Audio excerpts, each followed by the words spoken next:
Varicose veins కి సరైన చికిత్స కోసం సంప్రదించండి ఎవిస్ హాస్పిటల్. నమస్కారం. విష్ణు పురాణం 4వ రోజు పారాయణలోకి వచ్చామండి. ఈ భాగంలో పృథువు యొక్క గాథని వింటాం. ముందు భాగంలో వేణుడు అనేవాడి కుడి భుజాన్ని మధించి ఆ మథనంలోంచి పృథువు జన్మించాడని, అతని వల్లే భూమికి పృథివీ అనే పేరు వచ్చిందని చెప్పుకున్నాము. ఈ నేలిన చక్రవర్తి ఆయన భూప్రపంచం మొత్తాన్ని ఏలాడట. భూమిని గోవుగా చేసి పాలు పితికి ఆ పాలతో చరాచర భూతకోటికి సంజీవన స్థితిని కలిగించాడు అని పరాశర మహర్షి చెప్పగా, శిష్యుడైన మైత్రేయుడు గురువుగారికి నమస్కరించి, గురుదేవ, మునులు వేణుని భుజాన్ని మధించటము, పృథువు జన్మించటము, ఆ రాజు భూమిని ఆవుని చేసి పితకటము, ఈ విషయాన్ని విస్తరించి చెప్పవలసిందని కోరుకుంటే పరాశరుడు ఇలా చెప్తున్నారట. అంగుడు మృత్యుపుత్రిక అయిన సునీధను పెండ్లాడి ఆమె ఎందు కనినవాడు వేణుడు. వానికి పట్టం కట్టి భార్యతో సహా తపశ్చర్యకై వనవాసి అయిపోయాడు. ఆ వేణుడు మాతామహ దోషం వల్ల పరిపాలన ధర్మపద్ధతిగా చేయక పాపపు పనులు చేసేవాడు. తాత ముత్తాతల నాటి అగ్రహారాల్లో పన్నులు వసూలు చేస్తూ బ్రాహ్మణుల్ని బాధించటము, న్యాయ పద్ధతికి విరుద్ధంగా ధనార్జన చేస్తూ దానిని దుర్వినియోగం చేయటము, వేదవేత్తలైన విద్వాంసుల జీవితాలకు వేడి కలిగించి రాష్ట్రం నుంచి వెళ్ళగొట్టటము, శుభప్రదమైన ఆస్తిక పద్ధతిని విడిచి పాషండ మతాన్ని అవలంబించటము, జారచోరులను దురాచారాలను ఆదరించి పోషిస్తూ ఉండటము, అసత్యమాడటము, ధర్మ మార్గాన నడిచే వారిని క్రూరంగా శిక్షించి ఏడిపించటము, పనిపట్టి సాధువులను బాధించటం వంటివి నిత్యకృత్యాలుగా ఉండేవాడు. ఆ కాలంలో కూడా ఇలాంటి ఒక దుర్మార్గుడు దౌర్భాగ్యులు ఉన్నారు. అయితే మళ్ళీ బ్రహ్మదేవుని దయ వల్ల మళ్ళా దాన్ని అంతటినీ సరిచేసేవారు. యజ్ఞాలు, వ్రతాలు, నోములు, జపాలు, దేవపూజలు చేయకూడదు, చేసిన వాళ్ళకి మరణదండన అని తన రాష్ట్రమంతా చాటించాడు. ఒకవేళ ఎవరైనా అతనికి బుద్ధి చెప్పడానికి ట్రై చేస్తే, ప్రయత్నం కనుక చేస్తే తనాపర అనే విమర్శ లేక శిక్షించి పుర నుంచి వెళ్ళగొట్టేసేవాడట. ఇలాంటి వేణుని దుష్టపరతకి ఫలితం అనావృష్టి, పాడి పంట ఏక్యమైపోయినాయి. ఏమీ లేవు, పాడి పంటలు లేవు, అనావృష్టి అసలు వానే లేదు. ప్రజలు అన్నపానీయాలకి అలమటిస్తూ దిక్కులేని వారైపోయారు. ఆ దశలో మునులంతా కలిసి ఆలోచించి వానికి సద్బుద్ధి చెప్పి దారికి తేవాలని సంకల్పించి అతని దగ్గరికి వెళ్ళి పూర్వరాజుల చరిత్రలు చెప్పి, అలాంటి వంశంలో పుట్టిన వాడివి, ఇలా చేయక నువ్వు వాళ్ళలాగా ప్రవర్తించకుండా ఇలాంటి ప్రవర్తన చేస్తున్నావేంటి నాయన, ప్రజల్ని కూడుగుడ్డా లేని దుస్థితికి తేకూడదు, తండ్రులు చేసిన మంచి పనులు కనీసం తండ్రులు ఒక రకంగా నిలబెడితే కొడుకులు దాన్ని చెడగొట్టకూడదు, అంత కాకపోతే కొంతైనా మంచి చేయాలని బాగా బతిమలాడారనమాట. మునుల్ని చంపటం, వేదాలను దూషించడం, దేవాలయాలు పడగొట్టించడం, బ్రాహ్మణులను ఏడిపించడం రాజధర్మం కాదు. యజ్ఞాలు చేసే దేవతలు సంతోషిస్తారు, వారి సంతోషం వాన కురిపిస్తుంది, దాంతో భూమి సస్యశ్యామల అవుతుంది, ప్రజలు పాడి పంటలతో సుఖజీవనులు అవుతారు. నీ ప్రవృత్తి వల్ల ఈ రకమైన ప్రవృత్తి వల్ల ఏమవుతుంది, దేశం దుర్భిక్షానికి గురవుతుంది, భూతకోటికి దినదిన గండమైపోయింది. మళ్ళీ చెప్తున్నాము, మీ పూర్వుల మార్గాన ప్రవర్తించమని పదే పదే చెప్తే కోపంతో కొరకొరలాడే వేణుడు, మీరు ప్రలాపన ఆపసేయండి, మీ పేలాపన ఎందుకు ఇలా ప్రేలుతున్నారు మీరు అని తిట్టాడట. నాకంటే మిన్నగా చెప్పదగిన వాడు లోకంలో లేడు, విష్ణువు నాకంటే అధికుడని మీరు చెప్తున్నారు, మీకంటే పిచ్చివాళ్ళు ఉంటారా, బ్రహ్మ విష్ణు మహేశ్వర్ల అంశలు ఉన్నవాడు నేను, కాబట్టి ఇంకా యజ్ఞం యాగం చేయక్కర్లేదు, నేనే దేవుణ్ణి అంటున్నాడు అనమాట. పతిసేవ ఇల్లాలికి పరమధర్మం, అలాగే నా ఆజ్ఞ అందరికీ అనుసరణీయం అని అనగానే మునులు శాంతించి నిదానపడి ఏదో చెప్పడానికి ప్రయత్నం చేశారు. కానీ వేణుడు వినలేదు, దేవతానింద పాట పాడుతూనే ఉన్నాడు. వాడి వికృత పద్ధతిని మునులు భరించలేకపోయారట. కరుణాపయోనిధి అయినటువంటి పద్మాక్షుణ్ణి, శ్రీహరిని నిందించేటువంటి ఈ పాపాత్ముణ్ణి తుదముట్టించి ధర్మ సంరక్షణ చేసి ప్రజల్ని కాపాడాలని నిశ్చయించుకుని దర్భలు పట్టుకుని మారణ మంత్రాలు పలుకుతూ ఆ దర్భలని వేణుడి మీద విసిరారట. తీవ్రాగ్ని జ్వాలలు చిమ్ముతూ ఆ దర్భలు నిశిత శరములై వానిని తాకగానే వేణుడు దబ్బున కిందపడి కన్నుమూశాడు. వాని శరీరమును తైలపాకం చేయించి మంత్రులకు అప్పగించి భూపరిపాలన చేస్తూ ఉండండి అని చెప్పారు. ఇక రాజులు లేరు, వాడికి సంతానం లేదు, మంత్రులు ఏమీ అనలేక ఊరుకున్నారు. ఇక జరిగేదేముంది, పరిపాలకుడు రాజు లేడు, దొంగలు మూకముక్కలుగా ఊళ్లపై పడి బ్రాహ్మణుల్ని చావగొడుతూ సిరి సంపదల్ని హరింపసాగారు. ఆ బ్రాహ్మణుడు కుయ్యో మొర్రో అని ఏడుస్తూ ఉండేవాళ్ళట. అరాచక పద్ధతి, అరాచకం అంటే ఏంటంటే రాజు లేకపోవటం అనమాట. అది వేరే పద్ధతి కాదు. మామూలుగా అరాచకంగా ప్రవర్తించడం, రాజు లేనట్టు ప్రవర్తించడం ఒక పద్ధతి అయితే, అసలు రాజే లేకపోవడం, పైన అజమాయిషీకి ఎవడూ లేకపోతే ఇంకా అధ్వాన్నంగా ఉంటుంది. మునులు బ్రాహ్మణులు చూసి జాలిపడి ఓదార్చి వేణుని యొక్క ఊరు భాగాన్ని మధించారట. తొడ భాగాన్ని మధిస్తే ఆ భాగం నుంచి భయంకర వికృతాకారుడు బయలుపడి నన్ను ఏం చేయమన్నారని హుంకరిస్తూ అడిగాడట. అయ్యో అనుకున్నదొకటి అయిందొకటి, వీడిని తోటి ప్రశాంతంగా ఎవరి నువ్వు ప్రజాపాలన చెయ్యంటే వీడు హుంకారాలు చూస్తేనే జనం భయపడి చచ్చేటట్టున్నారు, ఇది పనికిరాదనుకున్నారు. ఏం చేశారు, వీడిని వింధ్య పర్వత ప్రాంతానికి వెళ్ళి మ్లేచ్ఛ కిరాత జాతులకు అధిపతిగా ఉండరా నాయన అంటే వాడు సుడిగాలిలాగా ఎగురుతూ తిరిగి వెళ్ళిపోయాడట అక్కడికి. మ్లేచ్ఛ కిరాత జాతులకి అధిపతిగా ఉన్నాడు. అక్కడి నుంచి ఏమనుకున్నారు, ఈ వేణుడిలో ఉన్న పాపం ఆ నిషాద రూపంలో వెళ్ళిపోయిందని సంతోషించి ఉదాత్త అనుదాత్త స్వరిత పద్ధతిని వేదమంత్రాలు ఉచ్చరిస్తూ ఈ తైలపాకంలో నూనెలో పెట్టారు కదా వేణుని దేహాన్ని, అతని కుడి భుజాన్ని మధించారట. మధిస్తే ఆ మదన ఫలితంగా సాటి లేని భుజబలము, దివ్య తేజస్సు, సులక్షణ లక్షితమైన అంగసౌష్ఠమము కలవాడై విష్ణువంశలో ఒక బాలుడు జన్మించాడు. అప్పుడు వాడిని చూసినటువంటి మునులు సంతోషించి ఈ బాలుడు తగిన ధరణీపతి, భూమికి సగిన భర్త వీడు అని ఏకవాక్కుగా అనుకొని వాడికి పృథువు అనే నామకరణం చేశారు. అప్పుట ఆకాశం నుంచి పుష్పవర్షం కురిసింది, దేవదుందుపులు మోగాయి, దేవగణాలు అభినందించారు. అప్పుడు పుట్టినటువంటి పృథువు యువకుడై మహనీయ మహిమ కలిగిన వాడై విరాజిల్లుతూ ఉన్నాడు. అక్కడి నుంచి వాడి కోసమట పుట్టిన శిశువు కోసం దేవలోకం నుంచి విశిష్ట తేజస్సు గల ఖడ్గము, ధనుసు, అక్షయబాణ తూణీరాలు 2, వజ్రకవచము యుద్ధ సాధనాలుగా వచ్చాయి. ధర్మానికి మొగరూపైనటువంటి మంచి కొడుకు కలగటం వల్ల వేణుడు పుణ్యస్థానానికి చేరాడు. మునులు పరమానంద భరితులై గంగాది పుణ్యనదుల నుంచి సముద్రాల నుంచి నీరు సువర్ణ పాత్రలతో తెప్పించి పృథువికి అభిషేకం చేశారు.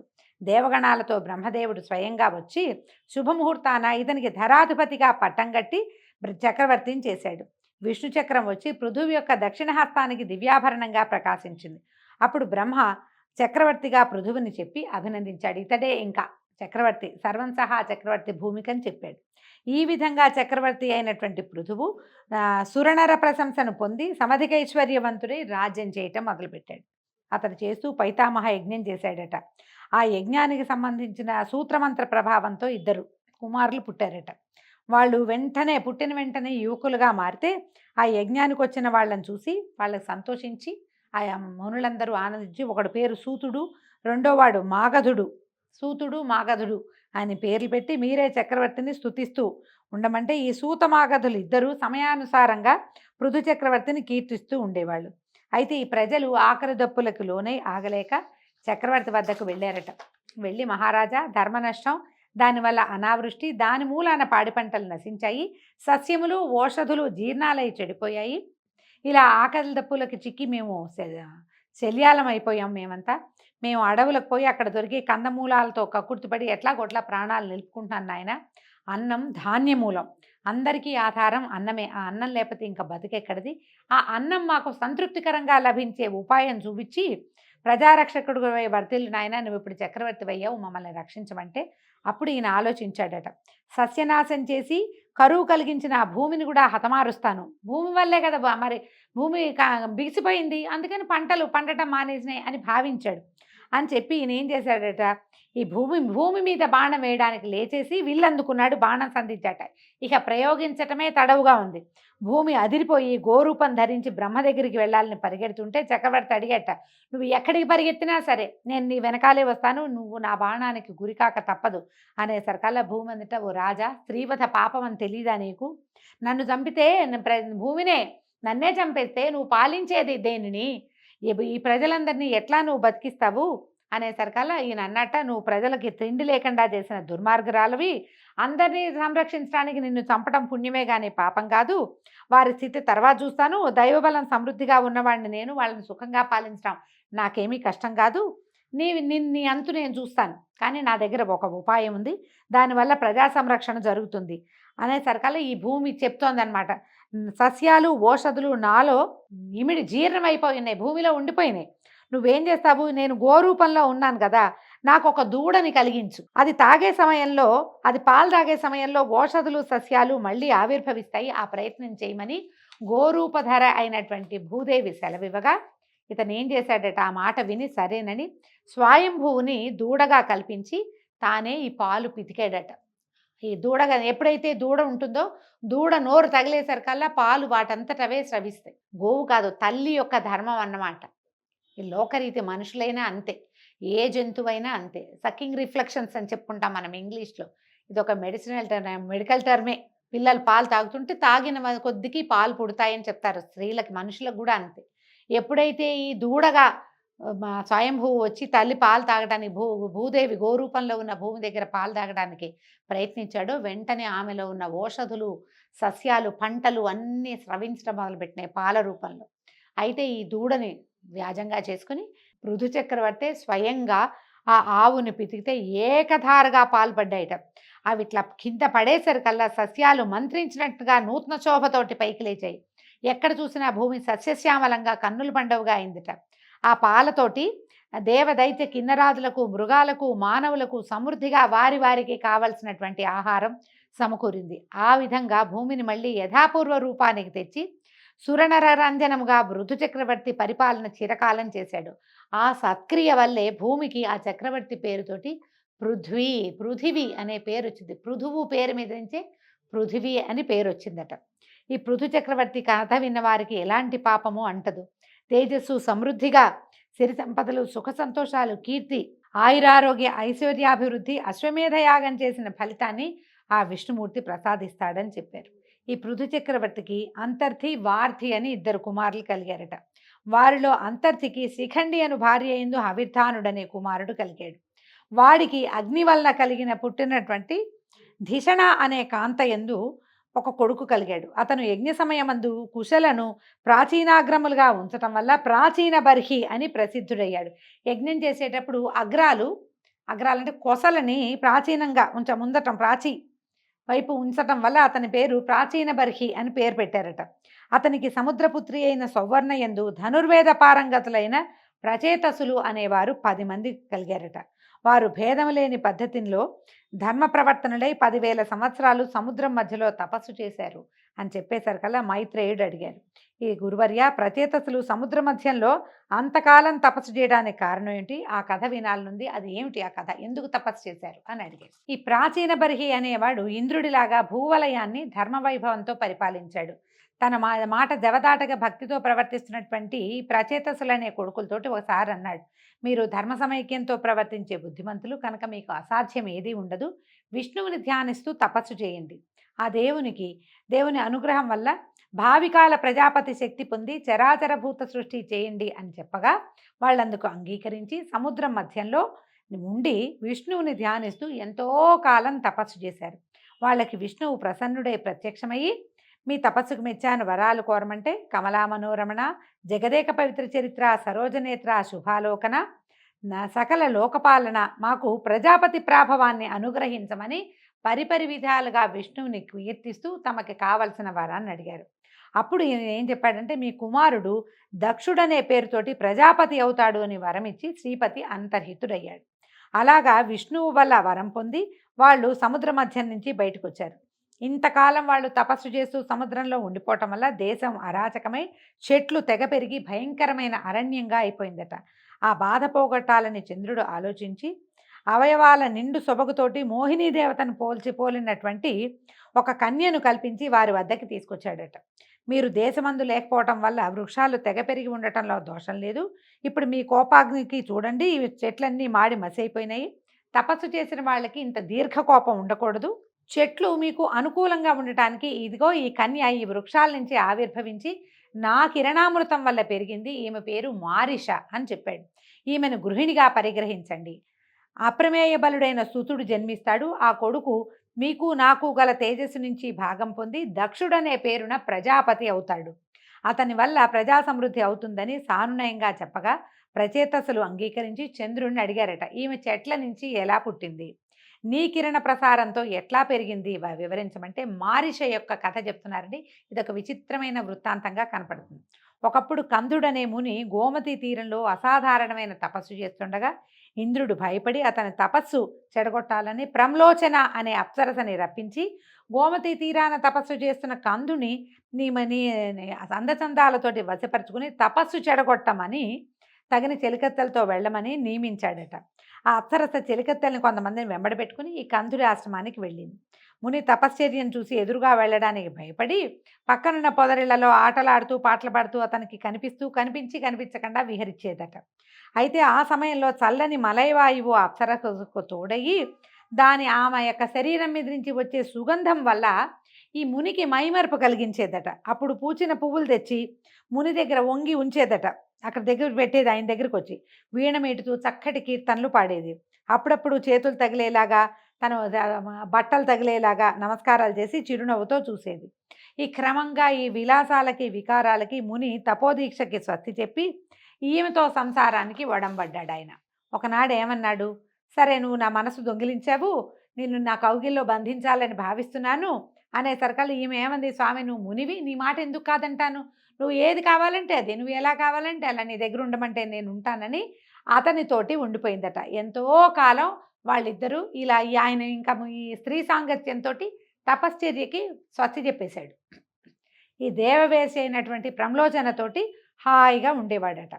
ఇలా కొంతకాలం అయిన తర్వాత ఆమె చెప్పింది, ఏమిటి అయ్యా, నేను అప్సరసని దేవవేశ్యని, ఇక్కడికి వచ్చి చాలా కాలం అయింది, చాలాళ్ళు నీ తపస్సు పాడు చేశాను, నాకు సెలవు ఇవ్వు, నేను వెళ్ళిపోతాను అనేసరికల్లా, నేను ఇంకా ఇంతకాలం ఇక్కడే ఉండిపోయానంటే ఇంద్రుడు ఆగ్రహిస్తాడు, నన్ను వదిలిపెట్టేయమంది అనేసరికల్లా ఆయనకి కందముడికి చాలా కోపం వచ్చిందట.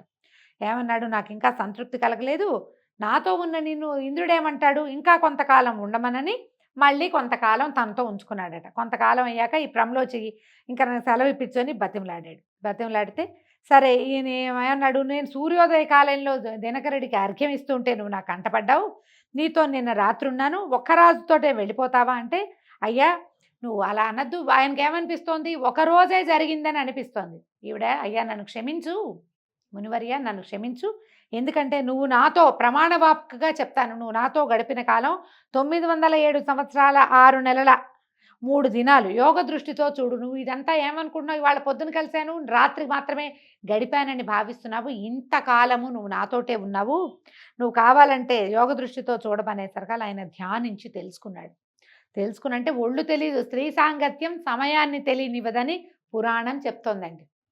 అయితే ఈయనకి కోపం వచ్చేసింది.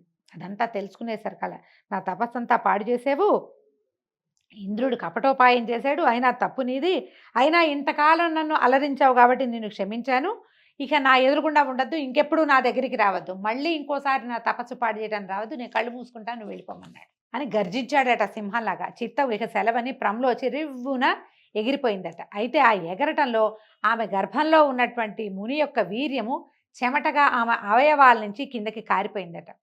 ఏం చేసిందట, అక్కడ ఉన్న చెట్ల చిగురాకులతో చెమటను, ఒంటి మీద ఉన్న చెమటను తుడుచుకుని వెళ్ళిపోయింది.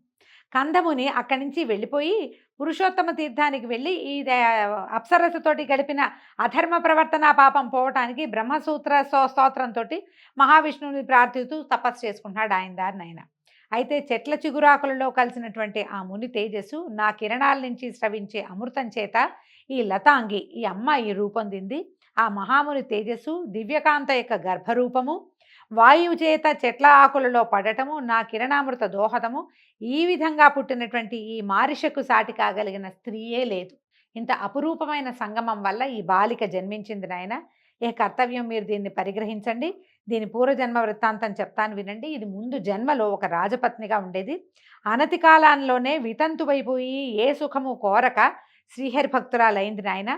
విష్ణువు ప్రత్యక్షమయ్యి, లలనా ఏమి నీ కోరికంటే, బాల్యం నందే వితంతువయ్యాను, మరి కామోపభాగం లేకుండా నేను మరణిస్తున్నాను కాబట్టి ఆ తృష్ణ తీరేలాగా నాకు భర్తలు ఎక్కువగా నా వారు కావాలి, నేను అయోనిజనై ఉండి వారితో సుఖించి ప్రజాపతి అయ్యే కొడుకుకి కన్నతల్లినవ్వాలని కోరుకుంది. హరి తథాస్తు అని అంతర్హితుడయ్యాడు. అదే ఈ మారిషగా రూపొందింది. మనకి ద్రౌపదీదేవికి 5 భర్తలు ప్రపంచంలో ఎవరైనా ఉన్నారా అని అడిగితే ఈ మారిష వృత్తాంతం మహాభారతంలో చెప్పబడుతుంది. మారిషకి 10 మంది భర్తలట. అయితే మీరు దీన్ని పరిగ్రహించండి అయ్యా, ఇదే ఆ మారిష. విష్ణువు యొక్క వరం వల్ల ఈమె అయోనిజగా, స్త్రీ గర్భం నుంచి వచ్చిన వీర్యము ఇలా ఈ రకంగా రూపొందింది.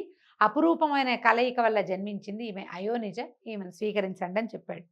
అప్పుడు ఇప్పుడు ఈ మహానుభావుడైనటువంటి ప్రజాపతి అయ్యే కుమారుడు కలుగుతాడు. ఇది మహావిష్ణువు యొక్క అనుగ్రహము. వాడు అనేక వంశాలకి వంశకర్త అవుతాడు అని చెప్పి చంద్రుడు నచ్చజెప్పి మారిషను ప్రచేతసుల గృహిణిగా పాణిగ్రహణం చేయించాడండి.